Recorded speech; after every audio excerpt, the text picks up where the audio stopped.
तो देखिए हम लोगों ने कौन सा प्रश्न को समझ रहे हैं? पूर्ण प्रतियोगिता तथा एकाधिकारी प्रतियोगिता में क्या अंतर है? तो हम लोगों ने कितने पॉइंट को समझा? 3 पॉइंट को समझा। कौन कौन पॉइंट को समझा हम लोगों ने? पहले वस्तु की प्रकृति, कीमत संबंधी निर्णय, उसके बाद विक्रय लाभ। तो चौथा पॉइंट क्या है? उत्पादन स्तर। अब यह क्या कहना चाहता है? आधा तो लाइन जैसा पढ़ करके देखिए तो क्या कहते हैं,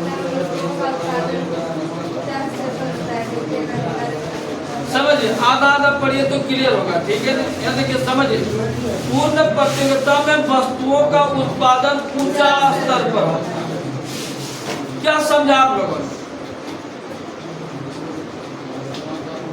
क्या समझा? कैसे इसको क्लियर कीजिएगा कि पूर्ण प्रतियोगिता में वस्तुओं का उत्पादन ऊंचा स्तर पर होता है? इसको कैसे क्लियर कीजिएगा?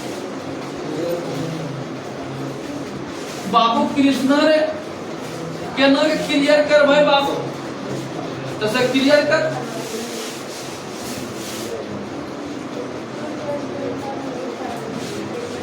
समझिए, ऐसे क्लियर करना है कि सर पूर्ण प्रतियोगिता हम पहले उसको कहते हैं जहां सभी सामान, जितने भी कंपनियां हैं या जितने भी उत्पादक हैं, सब कोई एक जगह अपना सामान ला करके बेच रहा, जिसके कारण हम पूर्ण प्रतियोगिता के तहत उसको हम अधिक वस्तु को क्या कहते हैं, मांगते हैं। जितने भी आसपास दूध बेचने वाले लोग हैं, सब कहाँ जाकर के दूध बेचेगा? बाजार। इसलिए बाजार में कुंटलों का कुंटल दूध उपलब्ध रहता है। बाजार में कुंटलों का कुंटल दूध उपलब्ध रहता है। इसलिए उसको हमने कहा कि पूर्ण प्रतियोगिता के तहत उत्पादन ऊंचा स्तर पर होता है, कुंटलों का कुंटल।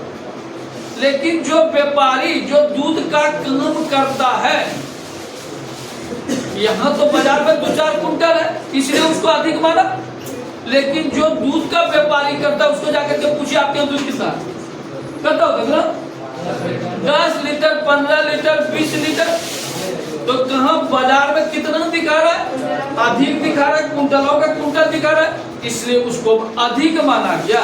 आज जो बेचने वाले लोग हैं, यहाँ तो 25-50 ने दहाड़ यानी कि व्यापारी लोग हैं, दूध बेचने वाला, तो सबने जाकर के बेचना मत। एक के पास देखिए ना, एक के पास तो 10 से 20 लीटर है ना, इसलिए एकाधिकारी के तहत इसको कम माना गया। और यही जब सब एक जगह जाकर के बेच रहा है, इसलिए पूर्ण प्रतियोगिता के तहत उसको अधिक माना गया। समझ में आया? कहीं कोई दिक्कत? अगला पॉइंट क्या है? बाजार का ज्ञान। पूर्ण प्रतियोगिता के तहत क्रेता और विक्रेता दोनों को बाजार दशाओं का पूर्ण ज्ञान रहता है। क्या सही है? अब हम लोग चावल खरीदते, डेली खरीदते हैं चावल, आटा डेली खरीदते, शैम्पू डेली खरीदते, या 2 दिन 4 दिन में 8 दिन में तो खरीदना निश्चित पड़ता नहीं, डेली खरीदा। एक दिन में 10 तो शैम्पू ले आए, 10 दिन के बाद हमको खरीदना। लेकिन 10 दिन, 15 दिन, महीना दिन के अंदर तो कारोबार करते रहते। सब्जी तो प्राय डेली खरीदना पड़ता है, सब्जी प्राय डेली खरीदना पड़ता। तो इस चीजों का जानकारी हमको है, बेचने वाले को भी जानकारी है और खरीदने वाले को भी जानकारी है कि अभी सब्जी का जैसे आलू है, आलू में अभी क्या रेट चल रहा है, भिंडी अभी किस रेट से चल रहा है, टमाटर किस रेट से चल रहा है, कहीं डेली उपयोग करना होता है। इसलिए बेचने वाले और खरीदने वाले दोनों को जानकारी रहता है। यानी कि इसी को कहता है कि पूर्ण प्रतियोगिता के तहत क्रेता और विक्रेता दोनों को बाजार दशाओं का पूर्ण ज्ञान होता है। लेकिन एकाधिकारी के तर्क क्या कहता है कि एकाधिकारी के तर्क क्रेता और विक्रेता को बाजार दशाओं का पूर्ण ज्ञान नहीं होता है। जस्ट उसी को आप देखिए कैसे समझाना एकाधिकारी के तर्क। साबुन है एक ही कंपनी है क्या? सर्फ एक ही कंपनी का है क्या? समझिए जरा। तो सर्फ हम लोगों ने ले रहे हैं 40 रुपया पैकेट, यानी कि 1 केजी रहता है। घड़ी सर्फ लिया 40 रुपया हम लोगों ने जाकर के दिया और एक पैकेट उसमें नहीं कि 1 केजी रहता है। उसको जाकर के पूछिए जिसके पास हम ले रहे हैं, तो आपको यह जो सर्फ आप बेच रहे हैं इसका हकीकत कॉस्ट कितना बैठा है पूछिए उसको। क्या बतावेगा वो? क्या बतावेगा? जो वो बेचता है तो बतावेगा कौन? जो वो बेच रहा है, मतलब घड़ी सर्फ बेच रहा है, व्हील सर्फ बेच रहा है, सर्फ एक्सल बेच रहा है। जब वो बेच रहा है तो कीमत कौन बतावेगा कि कितना बैठा है इसमें?